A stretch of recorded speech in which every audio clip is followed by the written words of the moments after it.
Night has fallen on the leaning markets, and it is unusually quiet. The market normally never shuts, but with the chaos of everything that has happened, those who are lingering have fled. And the only 6 people left in the markets are currently standing in a ruined square. A huge Goliath marshman currently looms over Drea, his eyes accusing and his face bristling with rage. Vanek Blackmane, a ghost from your past, starts to speak. No surprises here. It's the Dreadnought. He steps back and he opens his arms wide. Small problem. Bit of mold. Shouldn't be too hard to sort out. But then you get involved and it balloons out to the worst goddamn mess I seen since the last time I seen your ancient behind. You need to retire, you dinosaur. What the hell'd you do? I think Drea, like, when he first approached, she would, like, get up slowly. And the entire time he's been talking, she's just been glaring at him. It's just like, you got a big mouth, Vanek. Ain't any of your business what I'm doing. He looks around at all the wreckage. What the hell's all this then, Drea? None of your business. You stupid old fool. After what happened in the causeway, and now here, you're destroying the goddamn leaning markets? Andrea, you need to hang up them hooks. You ain't fit to call yourself a marshman no more. I want to punch him in the gut. Oh. Okay. Go ahead, give me an attack roll. That's my dreadnought you're talking about right there. Your Dreadnought. Make this with disadvantage as well. Disadvantage? All right. Oh, you silly little boy.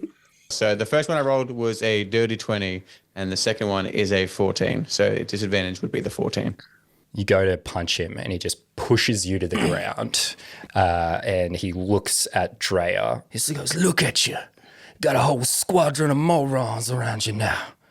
What are you, working with children? He looks at you hard, like he wants to say something. He looks at the rest of the group and he looks down at Eustace and he goes, Like you.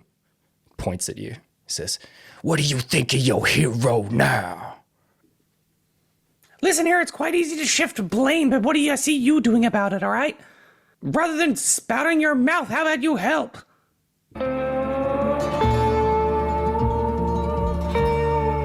Well, let me tell you something about your hero. Now, your hero, as much as it pains me to say, used to be a terror in these streets. Everyone knew to be afraid of the Dreadnought. But let me tell you, those days is long past. Your hero is over the hill. Your hero does a half-assed job when it gets assigned to her. Your hero lets her family get ripped apart on the floor of the causeway. And your dang old hero doesn't even have the guts to hunt the monster down that did it. turns and he looks at Drea. That thing's still down there, Andrea. What kind of marshman are you? How long till it kills again? How long till another family is ripped apart and left to die on the cold, hard ground? Drea goes for her hook and makes the motion that she's going for his neck and just pushes her palm against his chest. Then you go down, Blackmane. You go down and you kill that thing and try not to die. And she backs off and then goes to Eustace and helps him up. I already saw Reef, all right? I know about the dead birdie boy. And that happened on your watch. And look, I gotta tell you, call it a professional courtesy. Saren, she knows. She's coming. I think Drea goes to say something, but she closes her mouth and she just nods. Stands there. He looks at you hard again. like he wants to say something. And he says, much quieter, One family ruined. Wasn't enough for you. Suddenly you hear the sound of drums. A bell tolls. And then the heavy footfalls of marching feet. Oh. Approaching the square is a platoon of canopy wardens, the law enforcement arm of the upper city. They police the other areas of Ethelgrove, but there's been a long-standing agreement that the Murk would remain the domain of the Marshmen. You all take in this overwhelming show of force. They approach by the dozens, carrying spears and wearing their customary green armored uniforms. They come to a stop about 30 feet away from you and form a wall of people. You see moving amongst them an elvish man, very delicate features, his hair's casually messy on the top. He steps up onto a platform that has been placed down behind 2 rows of canopy wardens, and he starts to speak. Attention, savages. My name is Rembrandt Antony, and I am the Warden Superior of the Pilustrous Crown Outpost, and I'm here to speak to your leader. Now, which one of you is likely the leader? He looks over you all and he says, yes, the gnome. That makes a lot of sense. Gnome, I would speak to you. About what? Not About- sure if I have time for this. I'm sure your savagery keeps you quite busy all the time, but I have come because lawlessness has run rampant.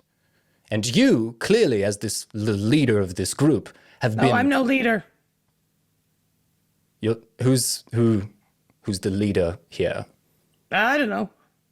And you can see that he starts casting a spell on himself and stuff, pretty much just ignoring him. Marshman. I'm casting false life on myself, by the way, to give myself temporary.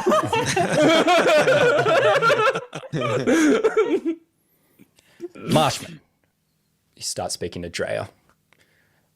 As much as it pains me to speak to one of your ilk, clearly there is no one else here to speak to. And you have been incapable of stopping the Thorncutters. And now your devastating loss to the Tiefling Honey Viper has left these markets in ruin. What do you have to say for yourself? I have a few choice words for you, and none of them are appropriate to say around children. So I'll just keep it to myself, I think. Do you want me to tell him? Go stick your pompous head up your pompous ass. Thank you, Mr. Merriweather. You could try get punched by Honey Viper. See, maybe you'll like, I don't know. Maybe she'll take you down in one hit too. Gets sort of like a weird smirk on his face as you mention Honey Viper. He says, well, the truth is, the branch council has allowed you Marshmen to have your little jurisdiction. But your own ineptitude has led to today. And this district will be mine. Now, tell me, an Aarakocra has gone missing in this putrid swamp. You wouldn't happen to know anything about that, would you? We don't know anything at all. And if we did, we wouldn't be telling anyone like you. Can I get a deception check from you, Clio? Of all the people to roll. Yeah. Oh, that's a 9. Stares at you hard. You're lying. Yeah, and what's it to you? We're not going to tell you anything anyway, so good for you for being perceptive, I guess. Now, screw off. You said this isn't your jurisdiction, so go back to it. Gets a smile. Says, interesting. Looks at you for like a long moment. Holding a smile for just a moment too long. Where it starts to look slightly deranged. Says, well, I'll tell you this. I will find him. And if anything has happened to him, he looks at Drea, I will tell the council, and they will hand me this district on a silver platter. But tell me, your little, gets a little smirk on his face again, mold problem. What have you learned? Bird seems to travel fast. It I'd does. love to know your sources. And I'd love to know what you've learned. I've learned that I can deal with it. Can you? Yeah. I can deal with you too if you don't stop threatening my friends.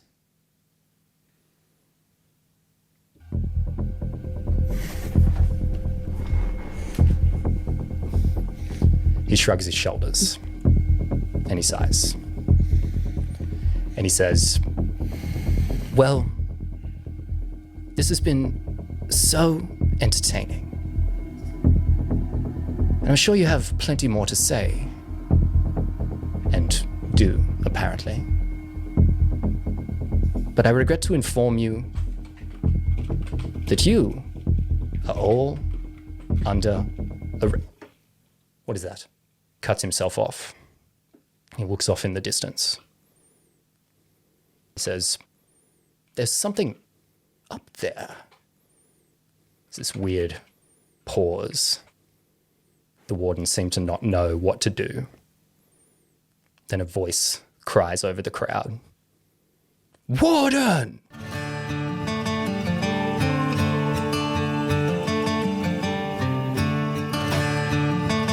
Standing on a rooftop is the biggest lizard folk you have ever seen. The black scales and the hulking form of Seren Steel, the leader of the Marshmen, steps off the building. She hits the ground with a thunderous crash and starts approaching the square. And she says, you, Warden, are not supposed to be here. As she approaches, you notice more Marshmen starting to appear on the rooftops behind Seren, but also all around the canopy wardens.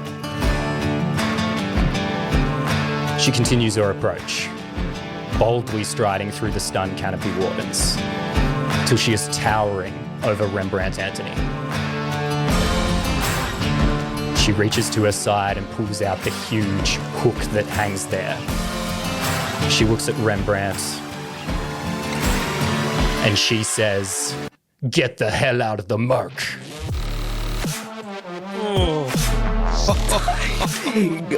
And that's where we're going to end the session.